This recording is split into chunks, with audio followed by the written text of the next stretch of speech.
आज की सबसे बड़ी खबर बहुजन मुक्ति पार्टी का नेशनल कन्वेंशन भोपाल में कल रविवार को। Evening everyone. So here we present. Tomorrow we have a huge program in Bhopal, Bahujan Mukti Party. So we are going to talk with them about tomorrow programs.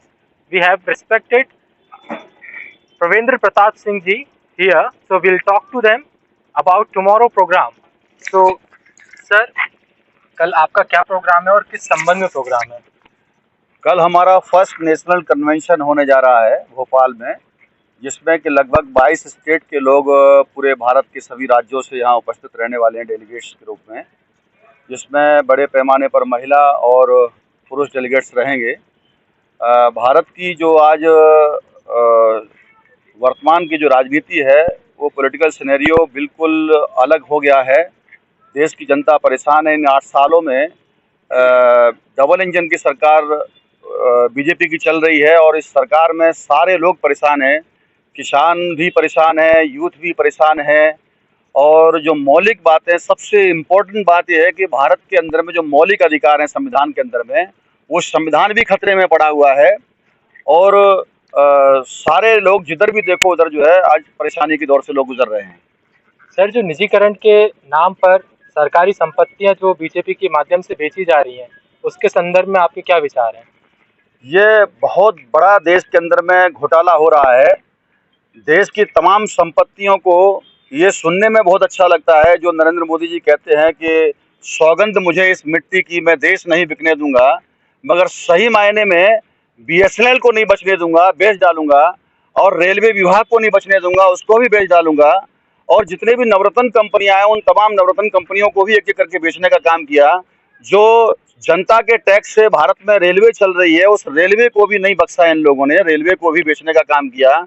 वो सरकारी संपत्तियों को, railway को अदानी के नाम करने का काम किया है, क्योंकि चुनाव से पहले अदानी के चार्टर्ड प्लान से उन्होंने प्रचार प्रसार करने का काम किया।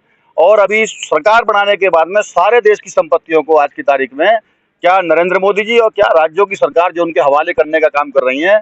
यहाँ पर अगर देखा जाए तो आदिवासियों की तमाम जो जल, जंगल, जमीन पर जो मौलिक अधिकार उनका है, भारत का संविधान भी कहता है, उनको खदेड़ करके, उनकी हत्याएं करवा करके ये सरकार जो नरसंहार करा रही है और उद्योगपति पूंजीपतियों को हैंडओवर करने का काम उन जमीनों को कर रही है।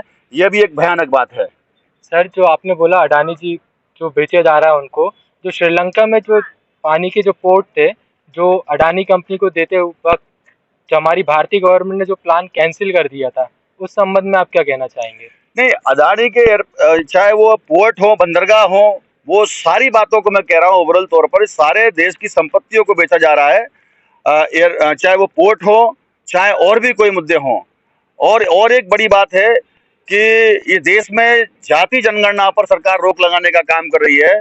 बैकवर्ड क्लासेस के प्रधानमंत्री होने के बाद भी पिछड़ों की गिनती नहीं हो रही है और पिछड़ों के साथ में धोखाधड़ी हो रही है।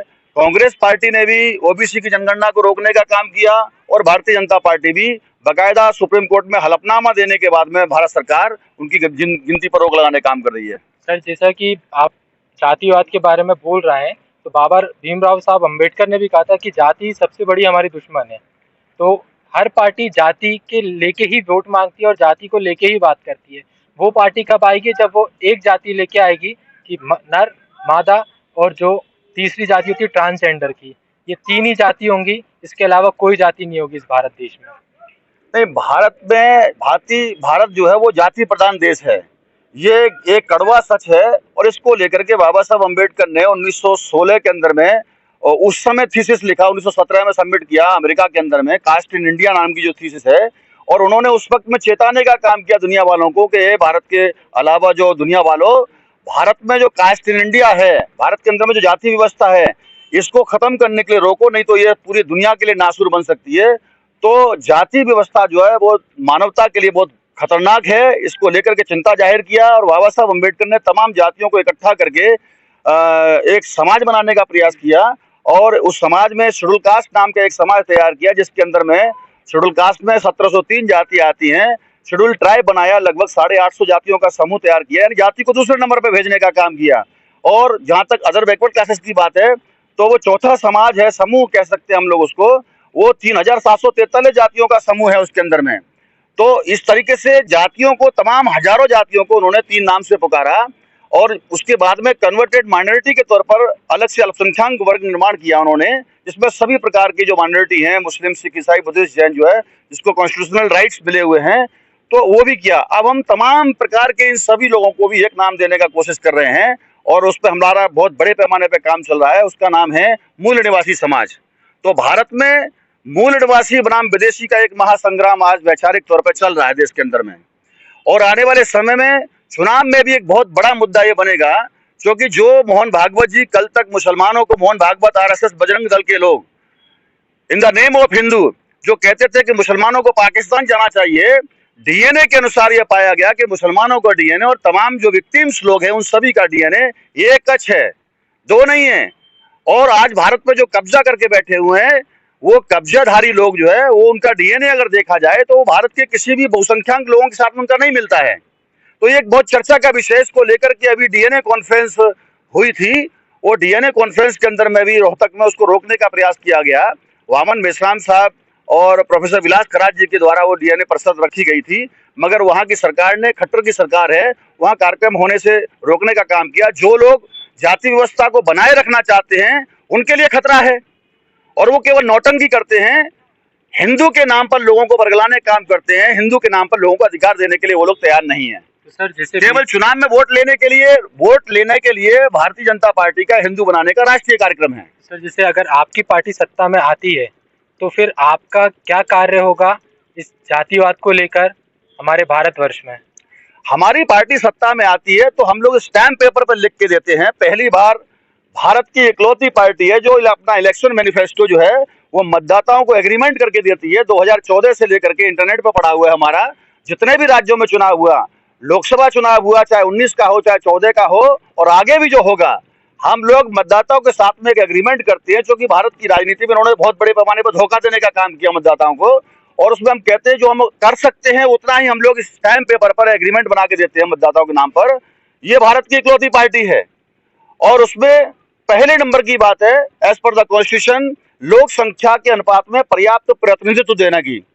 तो हम लोग जाति जनगणना करवाएंगे, हर जाति की जाति आधारित जनगणना होगी, तो जनगणना के आधार पर उनकी संख्या कितनी है वो संख्या मालूम चलेगी, संख्या मालूम चलेगी तो उनकी हिस्सेदारी उनको देने का काम संविधान के अनुसार में किया जाएगा, तो सारा झगड़ा ही खत्म हो जाएगा।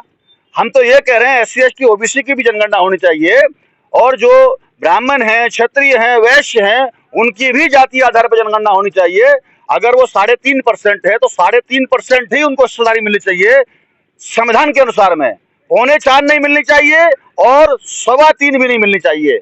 हम जितनी जिसकी संख्या भारी उसकी उतनी हिस्सेदारी इस सिद्धांत पर अमल करने के लिए काम कर रहे हैं, और उसके लिए पूरे देश भर में ये अभियान चल रहा है। और ये पहला राष्ट्रीय अधिवेशन में हमारे 16 मुद्दे हैं, 16 बिंदु हैं जिस पर कोई राजनीतिक पार्टी, कोई सामाजिक संगठन चर्चा करने के लिए तैयार नहीं है। कल की तारीख में ये भारत के जो 2024 का लोकसभा होने वाला उसका एक मील का पत्थर साबित करने के लिए ये अधिवेशन एक बहुत बड़ा अहम रोल प्ले करेगा 2024 के चुनाव के लिए।